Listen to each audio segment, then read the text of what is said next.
예, 안녕하십니까. 오늘 더불어민주당 21대 총선 공약 발표 사회를 맡은 최규영 정책실장입니다. 오늘 발표할 공약은 국방 안보 분야입니다. 많은 관심 부탁드립니다. 먼저 오늘 이 자리에 참석해 주신 분들을 소개하겠습니다. 조정식 정책위 의장님 참석하셨습니다. 안규백 국방위원장님 참석하셨습니다. 윤관석 선대위 정책공약본부장님 참석하셨습니다. 황기철 국방안보특위위원장님 참석하셨습니다. 김병주 선대위 세계 5대 강군위원회 위원장 겸 영입인재 3호 전 한미연합사 부사령관님 참석하셨습니다. 예, 감사합니다. 이어서 오늘 발표 공약인 스마트 정예강군 육성으로 세계 5위의 국방력을 만들겠습니다에 대해 조정식 정책위 의장님의 설명을 듣도록 하겠습니다. 한반도를 둘러싼 주변 안보 환경이 근본적인 변화를 맞이하고 있습니다. 동북아를 둘러싼 미국과 중국 간의 경쟁이 본격화하고 있는 가운데 일본의 군사 대국화 시도, 러시아와 중국의 군사 협력도 강화되고 있는 상황입니다. 북한의 군사적 위협 역시 영내의 긴장을 고조시키고 있습니다. 더불어민주당은 이와 같은 한반도 주변 안보 환경 변화에 지혜롭게 대처하고 한반도의 평화와 번영을 수호하기 위해 강한 힘을 바탕으로 든든하고 유능한 군대를 만들겠습니다.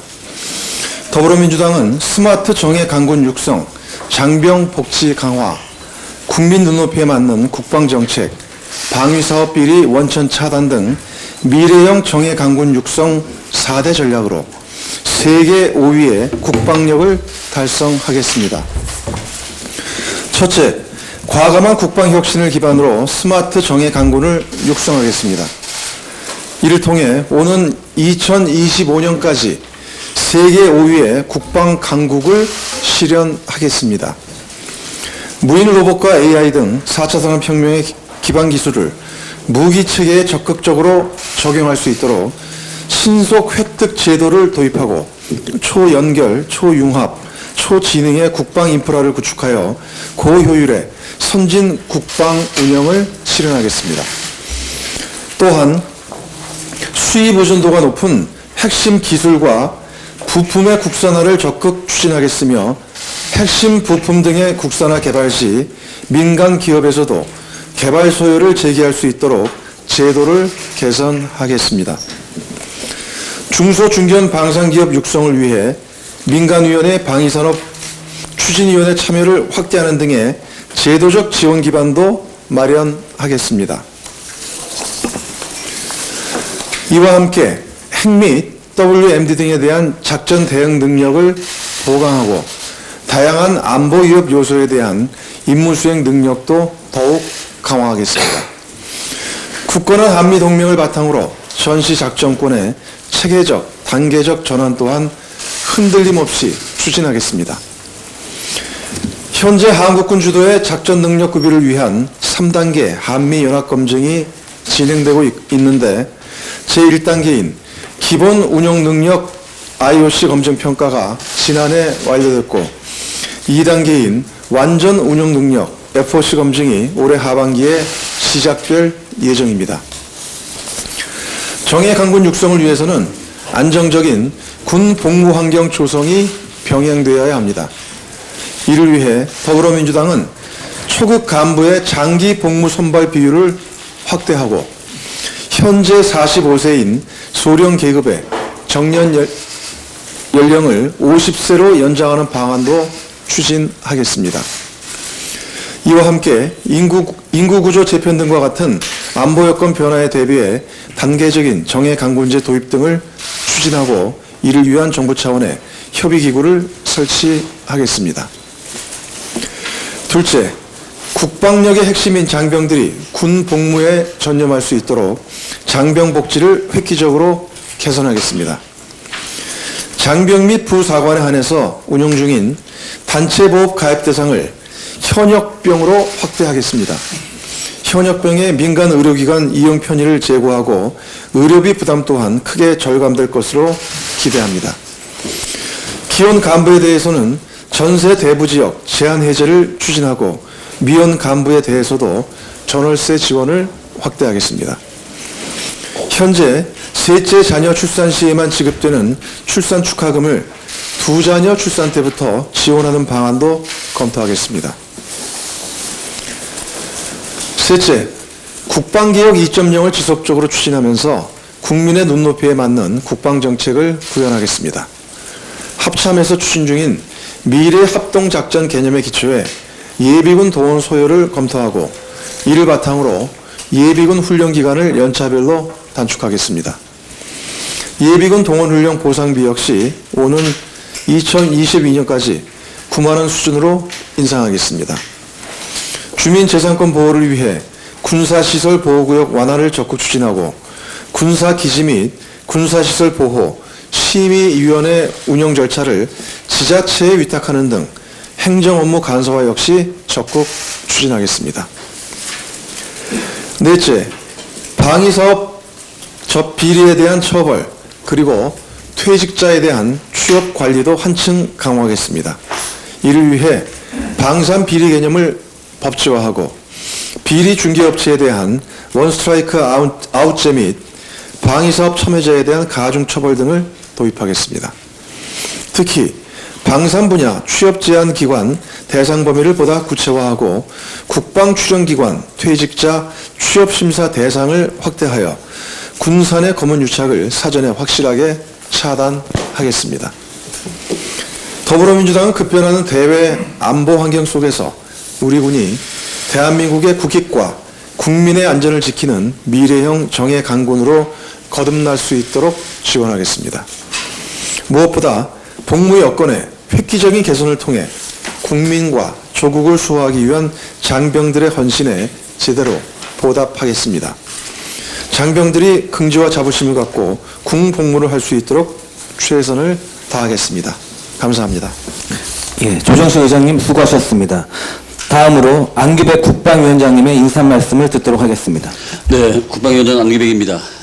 먼저 코로나19로 인해서 어려움을 겪고 있는 계시는 국민들께 이러한 말씀을 드립니다. 코로나19가 세계적인 보건 경제 위기를 이야기하고 있지만 우리는 누구보다도 뛰어난 의료 체계와 시민 의식으로 이겨내고 있습니다. 정부 역시 발빠른 재경과 추경 편성으로 위기 극복에 앞장서고 있습니다. 가짜 뉴스나 반대 세력의 공포를 과장하며 불신을 조장하고 있지만 손바닥으로 하늘을 가릴 수는 없는 일입니다. 오히려 세계는 대한민국 코로나19 대응에 찬사를 보내고 있습니다. 이제 대한민국 미래를 이야기할 시간입니다. 한 나라의 제일 덕목은 국방 안보입니다. 나아가 한반도 평화는 곧 세계의 평화인 것입니다. 오늘 더불어민주당이 제시하는 국방 안보 분야 총선 공약은 한반도 평화와 번영의 기틀에 대어 대한민국의 백년을 뒷받침하고 세계 평화의 초석이 될 것입니다.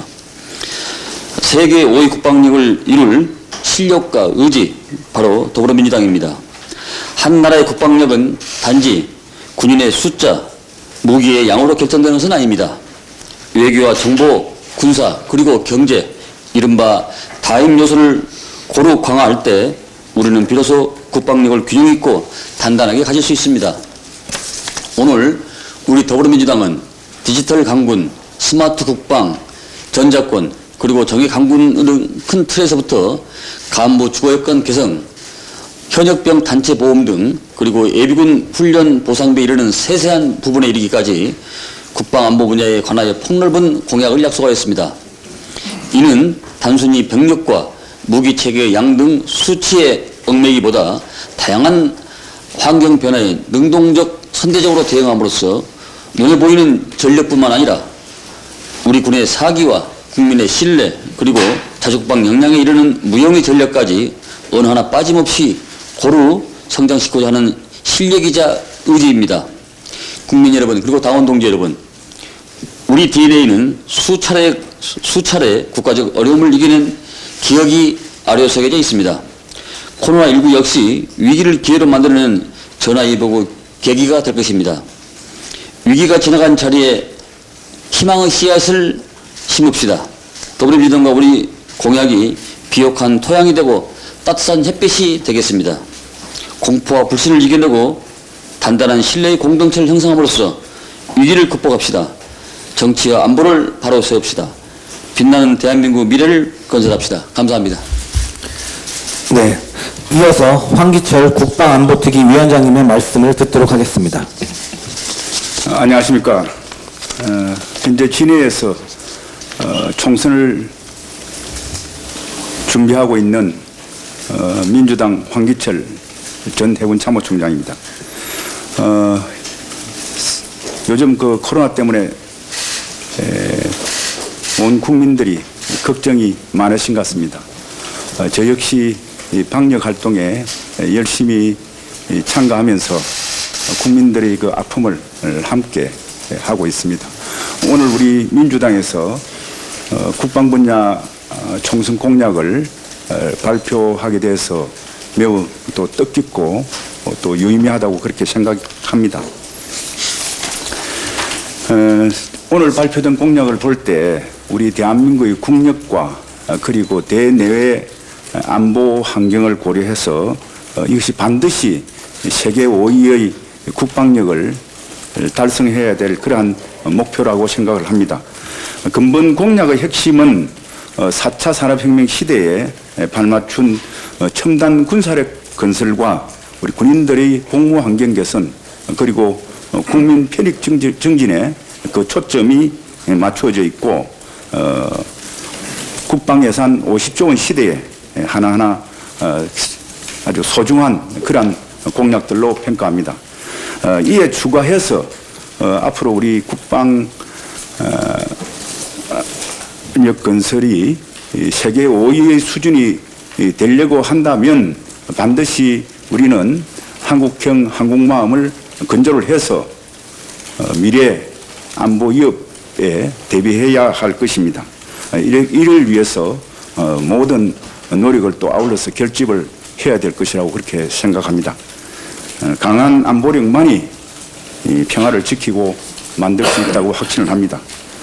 앞으로 이를 위해서 민주당에서 항상 선제적으로 또 많은 것을 만들고 노력해 나가겠습니다. 여러분들의 성원과 협조를 부탁드립니다. 감사합니다. 예, 수고하셨습니다. 이어서 김병주 선대위 세계 5대 강군위원회 위원장님의 말씀을 듣도록 하겠습니다. 예, 안녕하십니까.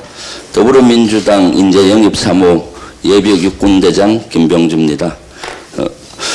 먼저 문재인 정부 출범 이후에 정부와 더불어민주당에서는 강한 군대, 평화를 만드는 강한 국방을 만들기 위해 지난 정부와 비교가 되지 않을 만큼 가감히 국방비를 정액하였고 올해는 국방비가 50조 원을 넘어섰습니다. 국방 예산 50조 시대에 걸맞게 더불어민주당에서는 스마트 정예강군 육성, 장병 복지 강화, 국민 눈높이에 맞는 국방정책 구현, 방위산업 비리 원천 차단 등 4대 핵심 과제에 대한 정책을 발표했습니다.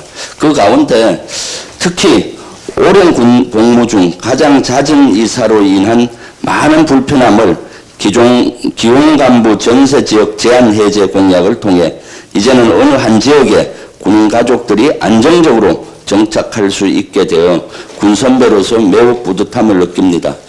또한 군 간부의 중추적인 역할을 수행하는 소령 정년을 현행 만 45세에서 만 50세로 정년을 연장한 것에 대해서는 무엇보다도 안정적인 임무 수행과 안정적인 군 복무 여건에 많은 도움이 될 것이라고 확신합니다. 지난 보수 정권처럼 말뿐인 안보가 아닌 우리 더불어민주당은 언행일치를 실현하고 무엇보다 국방 안보를 소중히 여기는 정당입니다. 많은 관심 부탁드립니다. 감사합니다. 말씀드렸던 저희 그 국방안보 공약에 관련해서 조중 정책의장이 그 말씀드렸는데 먼저 잠깐 혹시 현안 궁금한 거 있으면 현안 말씀 관련해서 주시면 또 한 말씀 잠깐 드리도록 하겠습니다. 오늘 아침 한 7시 한 36분경에 북한에서 그 단거리 발사체를 발사한 것이 포착이 됐습니다. 또 이에 대해서는 뭐 현재 재원에 대해서는 좀 이따가 우리 안규백 국방위원장께서 잠깐 설명을 주시겠습니다만, 이번 발사가 지난 2월 28일과 그 3월 2일에 이어서 어떤 북한군의 동계훈련 일환으로 계속 실시한 것으로 지금 보입니다만, 어쨌든 이에 대해서 지금 우리 군은 이에 대한 관련 동향을 면밀하게 주시하면서 철저한 대비 태세를 유지하고 있다고 이렇게 생각이 됩니다. 그리고 또 이와 관련해서 북측의 이러한 행동이 그 한반도에서의 군사적 긴장 완화와 신뢰 구축에 그 어긋난다는 점에서 당에서는 이에 대해서 유감을 표한다는 말씀을 드립니다. 네. 네, 재원에 대해서 간단히 설명드리겠습니다. 고도의 최대는 약 한 51km고요. 단거리 이 발사체가 사거리는 약 190km인데 이것은 우리의 탐지된 내용이고 또 아주 그 다양한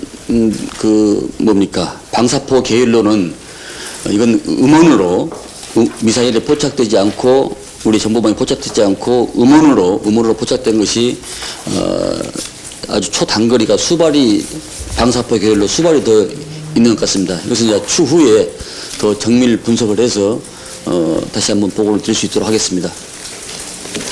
작년 말에 민주연구원에서 모병제 전환이 필요하다는 그 자료를 내놓은 적이 있는데 이번에 공약 만드시면서 그거를 검토하셨는지 어떻게 보시는지 궁금하고요. 그 금방 얘기하셨던 그 모병제 그 대한 부분들은 저희가 이번에 이제 국방안보 분야 공약을 발표하면서 그 스마트 정예 강군 육성을 초점으로 말씀을 드렸습니다. 현재 우리 국방력이 세계 한 6위 가량 되고 있는데 그걸 앞으로 5대 강군으로 끌어올리겠다는 목표이고 또 그와 관련해서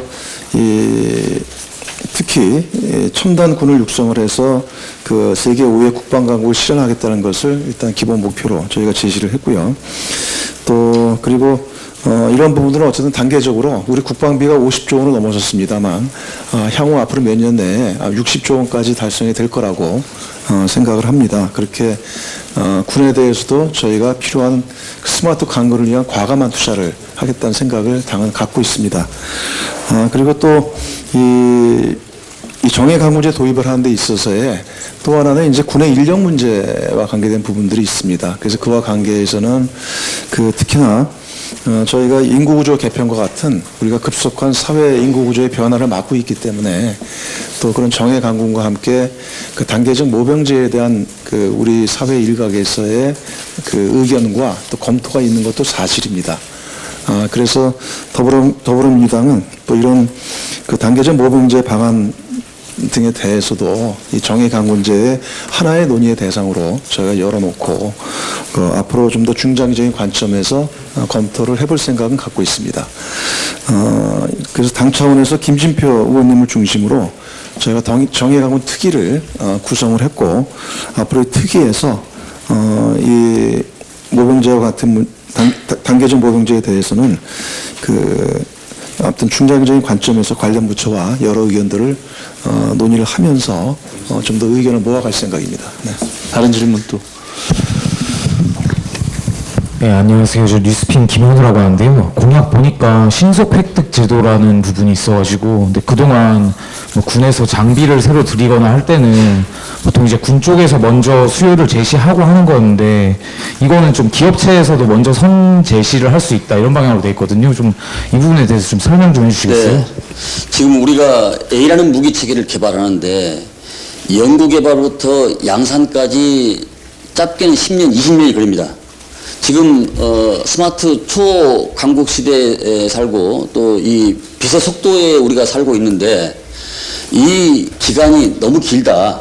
그래서 이제 앞으로 시대의 흐름에 맞춰서 이미 양산 가면은 또 새로운 무기 체계가 계속 업데이트되고 나오고 그러기 때문에 우리가 야전에서 전략하에서 어떤 무기를 사용하면서 그 기간을 연구개발과 양산까지 그 기간을 단축해서 앞으로 또 미래지향적으로 나가고 우리 국방 이 방위 산업이 보다 소비에서 생산 또 경제 효과에 국민들이 피부로 느낄 수 있도록 그렇게 하자는 취지입니다.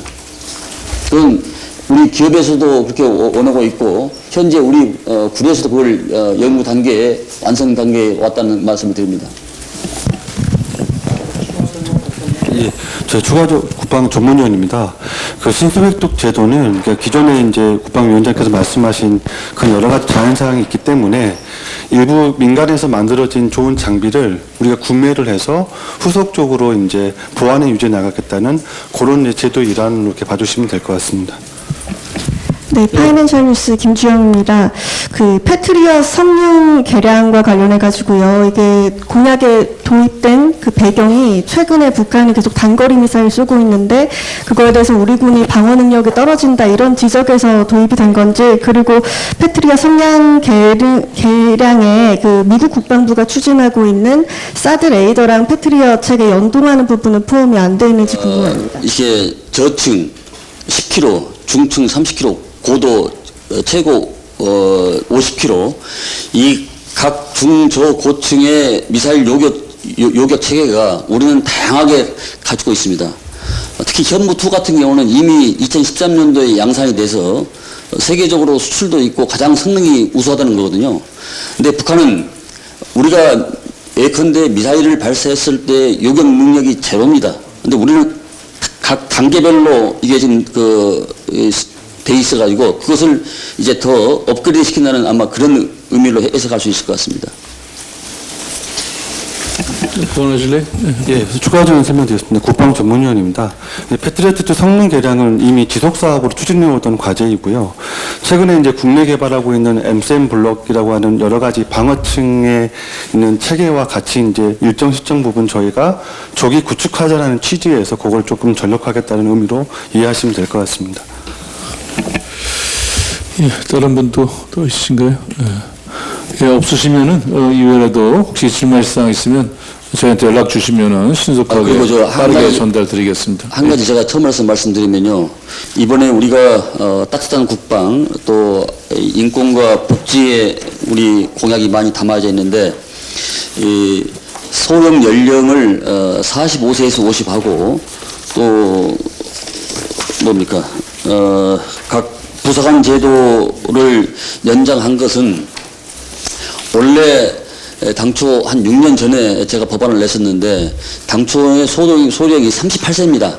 38세면은 우리 군은 20년을 복무를 해야 연금을 받는데 38세면은 20년이 채우지 못하기 때문에 연금을 못 받습니다. 그래서 제가 연장을 해서 45세까지 갔는데 그래도 이게 좀 문제가 좀 있다. 군의 직업의 안정성, 지속성 그리고 허리를 더 보강해야 된다. 이렇게 해서 부사관 제도를 더 희망하는 사람에 한해서 더 이렇게 연장을 하고 또 소령도 사실 군의 우리 가장 중추적 허리적 역할인데 이 인원들을 45세에서 50에서 직업의 안정성과 또 우리 당의 뭡니까 국방에 기여하는 그런 기여도를 높이자 이런 취지에서 상당히 이건 유의미한 의미입니다. 아마 우리 군을 앞으로 직업군인을 갖고자 하는 분들은 이 부분에 대해서 많은 아마 관심과 또 그 생각을 가지고 있을 것 같습니다. 금방 그러니까 국방위원장께서 말씀을 하셨습니다만 잠깐 좀 더 보강을 하면요. 그러니까 우리 군의 이 소령 계급은 전체 군의 이제 군 간부 직제로 봤을 때 거의 중간 허리급에 해당이 됩니다. 그런 데서 가장 중추적인 군의 자원 인력이라고 볼 수가 있는데 현재 현재 기준에는 이제 정년이 45세로 돼 있죠. 예, 그런 속에서 사실은 한창 군에서 이제 왕성하게 지휘 활동을 할 시기에 전역에 이제 45세 하게 되면은 매년 700여 명 정도가 전역을 하게 됩니다. 이제 그래서 또 전역 후에 재취업 등의 어려움도 있고 군에서의 인력의 안정성 등의 애로가 있다는 많은 건의들이 있어 왔습니다. 또 그런 점에서 봤을 때 앞으로 이 소령 대상의 정년 연장을 이제 하게 되면 군에서의 특히 이제 요 중간층에서의 직업 안정성 향상에도 큰 도움이 될 것이라고 기대를 하고 있고 특히나 이 군을 정예 강군으로 만드는 데 있어서 특히 작전이나 상황이 많은 전방 대대급 부대장 부대대장 직책에 보다 효과적으로 제대로 배치할 수가 있기 때문에 또 군 병력 인력에 있어서도 굉장히 효율적으로 그 부대 운영과 관리가 될 수 있다고 그렇게 생각을 하고 있습니다. 군에 큰 도움이 될 거라고 생각을 합니다. 네. 예, 같이 참고해서 많은 그 협조를 부탁드리도록 하겠습니다. 그럼 이것으로 오늘 국방안보 분야의 공약 발표를 모두 마치도록 하겠습니다. 감사합니다.